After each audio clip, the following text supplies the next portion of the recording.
Halo semuanya, selamat datang di channel gua Fun Movie, tempat kita membahas alur cerita film dan juga animasi. Pada kesempatan kali ini, gua akan melanjutkan pembahasan kita seputar film animasi favorit gua, yakninya Battletoads The Heaven. Namun, pada kesempatan kali ini, gua akan fokus membahas seputar Nalan Yanran. Siapa sih sebenarnya Nalan Yanran? Seberapa kuat sih dia? Apa sih perannya? Semua itu akan gua bahas tuntas di video kali ini. Yap, langsung saja kita mulai melalui profil singkat Nalan Yanran terlebih dahulu. Nalan Yanran merupakan salah satu karakter wanita yang muncul perdana di episode 1 filmnya dan chapter 3 untuk novelnya. Waktu pertama kali muncul, ia berada di usia 18 tahun atau lebih tepatnya 3 tahun lebih tua daripada Xiaoyan. Saat itu ia berada di tingkat doze bintang 3. Di dalam novelnya dan juga filmnya ia digambarkan berambut hitam. Sementara di manhwanya ia digambarkan memiliki warna rambut merah muda atau pink lah. Penampilannya kalau di novel ia digambarkan mengenakan jubah panjang berwarna putih bulan dan berlengan lebar. Pinggangnya yang bisa dipeluk diikat dengan sabuk berwarna perak dengan tepat dan sempurna memperlihatkan pinggangnya yang sempit. Tangan wanita itu sangat lembut, kulitnya berwarna krim dan alisnya kecil menunjukkan keanggunan dunia lain yang samar. Saat ia tersenyum penuh arti, senyuman itu tampaknya lembut tapi memiliki ketidakpedulian yang merembes keluar dari dalamnya, yang membuat semua orang ingin merasa menjauh.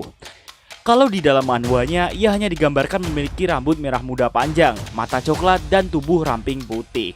Di filmnya, saat ini ia adalah lawan utama Xiaoyan dan merupakan orang yang membuat Xiaoyan sangat ingin menjadi orang yang kuat. Pertarungannya nanti dengan Xiaoyan merupakan hal yang sangat dinanti-nanti bagi para penikmat filmnya. Nalan Yanran berasal dari klan Nalan. Ia merupakan anak dari Nalan Su yang merupakan pemimpin dari klan Nalan dan juga cucu dari Nalan Jie. Ia memiliki seorang guru yang bernama Yun Yun atau lebih biasa kalian kenal sebagai Yunzi, yang merupakan pemimpin dari Mystic Cloud Sect atau Sekte Yulan atau dalam bahasa Indonesianya adalah Sekte Awan Berkabut. Love interest atau orang yang dicintainya adalah Xiaoyan. Yeps, bener, kalian gak salah denger kok. Orang yang dicintainya adalah karakter utama kita, Xiaoyan. Ya walaupun bertepuk sebelah tangan sih, nanti gua akan jelasin. Ia berasal dari wilayah barat laut benua, tepatnya di kota suci Jiama yang terletak di Kekaisaran Jiama.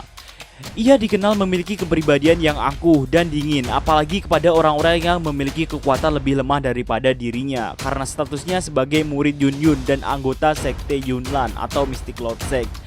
Bahkan saat ia mendengar kalau bakat Xiaoyan sudah pulih, ia tetap memandang rendah Xiaoyan dari dalam hatinya. Namun, dia menghormati orang-orang yang memiliki kemampuan lebih besar daripada dirinya, seperti Yan Xiao yang sebenarnya merupakan nama samaran dari Xiaoyan. Selanjutnya kita lihat riwayat statusnya. Yang pertama, tentu saja ia berasal dari klan Nalan dan merupakan putri dari pemimpin klan. Yang kedua, ia merupakan satu-satunya murid langsung dari pemimpin Mystic Cloud Sect atau Sekte Yunlan dan merupakan calon pemimpin masa depan dari sekte itu. Meskipun hal itu harus pudar gara-gara nantinya sekte itu akan dibumi hanguskan atau dihancurkan oleh karakter utama kita, Xiaoyan. Yang ketiga, nantinya ia akan bergabung menjadi anggota Flower Sect atau Sekte Bunga yang merupakan salah satu dari 11 fraksi terbesar di Dataran Tengah setelah mengikuti gurunya. Kita lanjut ke riwayat kekuatan Dokinya. Pada saat berusia 18 tahun, ia berhasil mencapai bintang 3 Doze. Pada saat ia berada di usia 20 tahun, ia berhasil berada di bintang 3 Dadoushi. Pada saat ia berusia 27 tahun, ia berada di bintang 5 Dohuang. Dan sampai akhir novelnya tamat, ia terakhir berada di tingkat Dozong. Dan afinitas Doki yang dimilikinya adalah afinitas angin. Untuk mengenai riwayat kekuatan Dokinya ini, jujur gue sedikit bingung. Soalnya penjelasan umurnya di novelnya itu kadang-kadang gak sinkron. Jadi itu gue ambil secara garis besar aja, oke? Kita lanjut ke riwayat perjalanan hidupnya. Nalan Yanran pernah pergi ke Wutan City, lebih tepatnya pergi ke klan Xiao untuk membatalkan pertunangannya dengan Xiaoyan. Di situ ia bilang kalau alasan ia ingin membatalkan pertunangan itu adalah karena ia ingin memutuskan pendamping hidupnya sendiri. Dan itu juga merupakan perintah dari gurunya yang merupakan pemimpin dari Mystic Cloud Sect. Namun sebenarnya di dalam hatinya ia yakin alasan sebenarnya ia membatalkan pertunangannya adalah karena ia yang merupakan seorang jenius sekaligus calon pemimpin masa depan Mystic Cloud Sect malu jika ia disandingkan dengan Xiaoyan yang merupakan seseorang yang kekuatannya cacat yang bahkan juga berasal dari klan kecil. Gara-gara hal itu, akhirnya terbentuklah perjanjian 3 tahun antara dirinya dan juga Xiaoyan. Kalau di dalam novelnya, ia akhirnya bertemu kembali dengan Xiaoyan saat ia berada di kota Yan untuk mengucapkan kata selamat kepada Mo Cheng. Di situ, ia bertemu dengan Xiaoyan yang sedang menyamar saat mencari King Ling. Pada saat itu, Nalanyaran juga tidak tahu kalau orang itu adalah Xiaoyan. Saat itu, ia juga pernah mencoba berkompromi dengan Xiaoyan yang sedang menyamar untuk menyelamatkan Mo Cheng. Namun hal itu gagal dan ia melihat dengan mata kepalanya sendiri saat Xiaoyan yang sedang menyamar menghabisi Mo Cheng. Suatu ketika, ia pernah mengunjungi Yafei untuk meminta bantuan kepadanya, yaitu untuk mencari seorang alkemis yang memiliki api surgawi atau Heavenly Flame untuk membantunya menyembuhkan kakeknya, Nalan Jie, dari racun pembakaran yang bahkan tidak bisa disembuhkan oleh pil King Gu He. Pada saat itu, akhirnya Xiaoyan tertarik dengan hadiah yang ditawarkan, dan akhirnya Xiaoyanlah yang pergi menyembuhkan kakeknya, namun dengan menyamar sebagai Yan Xiao. Saat Xiaoyan yang sedang menyamar sebagai Yan Xiao memamerkan api surgawinya di aula klan Nalan, saat itulah Nalanyaran mulai terpesona dengan Yan Xiao. Ia kemudian menyaksikan Yan Xiao yang mencoba menyembuhkan Nalan Jie, dan disitulah ia terkesan dengan sikapnya. Saat itu, ia pernah menegur ayahnya yang sedang menggodanya dengan menanyakan apakah ia tertarik dengan Yan Xiao. Namun, ia menjawab kalau ia sedang ingin fokus ke perjanjian 3 tahunnya dengan Xiaoyan yang tinggal sebentar lagi. Saat Xiaoyan sedang menyamar sebagai Yan Xiao menyembuhkan kakeknya, ia sering berusaha mendekatinya. Bahkan ia meninggalkan semua sikap ketidakpeduliannya yang biasa ia miliki hanya untuk berusaha mengobrol dengan Yan Xiao. Karena ia juga ingin tahu lebih banyak tentang Yan Xiao, tapi selalu mendapatkan balasan yang tidak jelas darinya. Ya tentu sajalah, Xiaoyan kan benci sama lu. Ia juga pernah menolak lamaran dari Liu Ling yang merupakan murid dari pil King Gu He, dan alasannya adalah karena Liu Ling tidak bisa menggerakkan hatinya. Saat perayaan kesembuhan kakeknya, ia mengucapkan beberapa kata selamat kepada Yan Xiao yang telah lulus ujian alkemis untuk mengikuti turnamen Grand Meeting Alkemis di Kekaisaran. Saat itu, ia juga terkejut saat melihat Yan Xiao yang menunjukkan perilaku genit kepada Yafei, dan ia tidak senang akan hal itu. Bisa dibilang cemburu lah. Cemburu, oke. Saat ia, Muzan, Yuer, dan lainnya ingin melihat pertempuran antara Hai Bodong dan Jialau, ia terpana melihat Yan Xiao yang bisa terbang menggunakan sepasang sayap doki. Saat turnamen Grand Meeting Alkemis akan segera dimulai, ia mengucapkan kata-kata semoga sukses kepada Yan Xiao. Dan selama turnamen berlangsung, ia kagum saat melihat keterampilan dan kemampuan Yan Xiao, serta sangat terpesona saat Yan Xiao memenangkan turnamen itu. Bahkan membuat keajaiban di saat-saat terakhir turnamen, dan membantu Asosiasi Alkemis Kekaisaran merebut kembali kehormatannya yang akan hilang. Pada saat itulah Yan Xiao dianggap sebagai pahlawan di dunia alkemis Kekaisaran Jiama, dan membuat hati seorang Nalanyaran yang biasanya angkuh menjadi tergerak dan terpana.